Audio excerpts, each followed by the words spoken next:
സുരേഷ് ഗോപി അല്പം മുമ്പ് പ്രതികരിച്ചപ്പോൾ പറഞ്ഞത് ബിജെപിയുടെ വിജയമല്ല, തനിക്ക് വ്യക്തിപരമായി കൂടി കിട്ടിയ വോട്ടുകളുടെ വിജയമാണ് എന്നാണ്. തീർച്ചയായിട്ടും അദ്ദേഹത്തിൻ്റെ പേഴ്സണൽ ബന്ധങ്ങളും അദ്ദേഹത്തിൻ്റെ കരിഷ്മയും എല്ലാവർക്കും അറിയുന്ന കാര്യമാണ്. നിങ്ങൾക്ക് എന്തെങ്കിലും സംശയമുണ്ടോ? ഞങ്ങൾക്ക് എന്തായാലും സംശയമില്ല. ഈ വിജയത്തിന് അദ്ദേഹത്തിൻ്റെ വ്യക്തിപരമായിട്ടുള്ള തെളിമ, ശുദ്ധി, വ്യക്തിപരമായിട്ടുള്ള അദ്ദേഹത്തിൻ്റെ കഴിവൊരു ഘടകമായിട്ടുണ്ട്.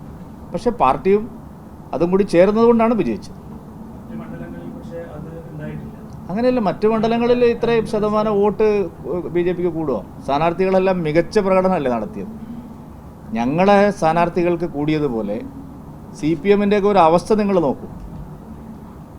ഉന്നതരായിട്ടുള്ള നേതാക്കന്മാരെ മത്സരിപ്പിക്കുന്നതെന്ന് പറഞ്ഞിട്ടാണ് പിന്നെ വിജയരാഘവനെയും പിന്നെ നമ്മുടെ തോമസ് ഐസക്കിനെയൊക്കെ ടീച്ചറെയൊക്കെ ഇറക്കിയിട്ട് എന്താണ് അവർക്ക് കിട്ടിയത്? ഞങ്ങളെ സംബന്ധിച്ചിടത്തോളം ഞങ്ങൾ നിർത്തിയ സ്ഥാനാർത്ഥികളെല്ലാം മികച്ച പ്രകടനം നടത്തിയിട്ടുണ്ട്, നല്ല മുന്നേറ്റം ഉണ്ടായിട്ടുണ്ട്. വയനാട് ഏതാണ്ട് ഇരട്ടിയോളം വോട്ടുകൾ, കഴിഞ്ഞ തവണ കിട്ടിയതിൻ്റെ ഏതാണ്ട് ഇരട്ടിയോളം വോട്ടുകൾ. വയനാടിൻ്റെ പാർലമെൻറ്റ് മണ്ഡലത്തിൻ്റെ സാമൂഹ്യ ഘടനയെക്കുറിച്ച് നിങ്ങൾക്ക് അറിയാത്തതല്ലല്ലോ. അവിടെ ഇരട്ടിയോളം വോട്ടുകൾ ഞങ്ങൾക്ക് സമാഹരിക്കാൻ കഴിഞ്ഞിട്ടുണ്ട്. തിരുവനന്തപുരം മണ്ഡലത്തിൽ ഏറ്റവും പ്രധാനമായി വട്ടിയൂർക്കാവ്, നേമം, ആ മണ്ഡലങ്ങളിൽ കുറച്ചുകൂടി കൂടുതൽ സീറ്റായിരുന്നു, വോട്ടായിരുന്നു പ്രതീക്ഷിച്ചത്. അത് ലഭിക്കാത്തതാണ് ഈ 15,000-ത്തിനടുത്ത് ഭൂരിപക്ഷത്തിൽ ശശീന്ദ്രന് ജയിക്കാൻ ഒരു അവസരം ഉണ്ടായി കൊടുത്തത്. അല്ല, അതിൻ്റെ പ്രാഥമികമായിട്ടുള്ള വിലയിരുത്തലുകൾ മാത്രമാണ് ഇപ്പോൾ വന്നിരിക്കുന്നത്.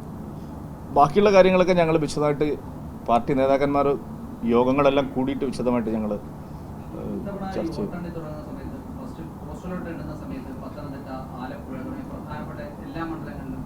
സർക്കാർ ഉദ്യോഗസ്ഥർ വോട്ടെല്ലാം ബി ജെ പിക്കാണ് കിട്ടുന്നത്. ഈ സർക്കാരിനത് വലിയ ഒരു വികാരം സർക്കാർ ജീവനക്കാർക്കിടയിൽ നിൽക്കുന്നുണ്ട് എന്നും അത് കേന്ദ്ര സർക്കാരിന്റെ ജനക്ഷേമ പദ്ധതികളുടെ ഭാഗമാണ് എന്ന് ബി ജെ പി.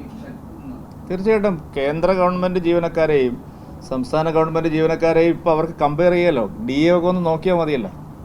കേരളത്തിലെ സർക്കാർ ജീവനക്കാർക്ക് ഡി എ ഉൾപ്പെടെയുള്ള കാര്യങ്ങൾ എത്രയാണ് കൊടുക്കുന്നത്?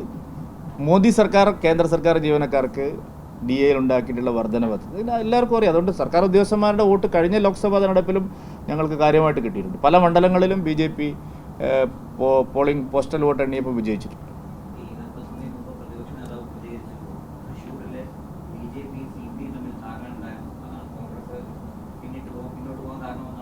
അതെങ്ങനെയാണ്? അങ്ങനെയാണെങ്കിൽ മുരളീധരൻ 3-ാം സ്ഥാനത്ത് പോവോ?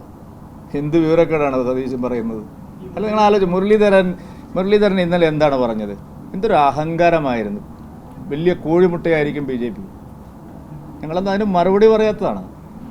രാഷ്ട്രീയത്തിൽ അദ്ദേഹത്തിന് ഇപ്പോൾ ആനമുട്ടയാണ് കിട്ടിയതെന്ന് ഞാൻ പറഞ്ഞാൽ എന്തുമാത്രം മോശമുണ്ട് എനിക്ക്. അങ്ങനത്തെ ഒരു രാഷ്ട്രീയത്തിൽ നമ്മൾ പരാജയപ്പെടും, ജയിക്കും. അപ്പോഴെല്ലാം ഇത്തരം ഒരു അഹങ്കാരം. ഞാൻ അന്നേ പറഞ്ഞല്ലോ, അദ്ദേഹം അവിടെ 3-ാം സ്ഥാനത്തായിരിക്കും, മുരളീധരൻ വീട്ടിലിരിക്കണം എന്ന് ഇരിക്കേണ്ടി വരുമെന്ന് ഞാൻ എത്രയോ തവണ നിങ്ങളോട് പറഞ്ഞു. കാരണം മുരളീധരൻ്റെ അഹങ്കാരത്തിന് അതിന് സി പി എമ്മിൻ്റെ വോട്ട് ഞങ്ങൾക്ക് എങ്ങനെയാണ് കിട്ടിയത്? സി പി എമ്മിൻ്റെ വോട്ട് അവരായിരിക്കും പിടിക്കാൻ ശ്രമിച്ചത്. എൽ ഡി എഫ് ശക്തി കേന്ദ്രങ്ങളിലൊക്കെയാണ് ഞങ്ങൾ ലീഡ് ചെയ്തിരിക്കുന്നത്. എല്ലാ പാർട്ടികളുടെയും വോട്ട് ഞങ്ങൾക്ക് കിട്ടാറുണ്ട്.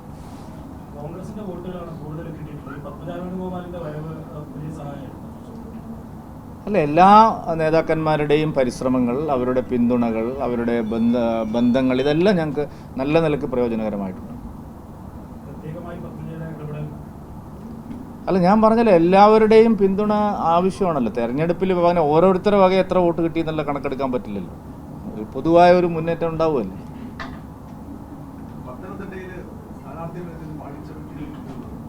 ഇല്ലല്ല, അങ്ങനെ ഒരു നിരീക്ഷണവും നടത്താനുള്ള ഒരു വിവരവുമില്ല. മാത്രമല്ല, ഞങ്ങളുടെ നല്ല സ്ഥാനാർത്ഥികളാണെന്ന് എതിരാളികൾ തന്നെ അഭിപ്രായപ്പെട്ടത് നിങ്ങളുടെ മുമ്പിലുണ്ടല്ലോ.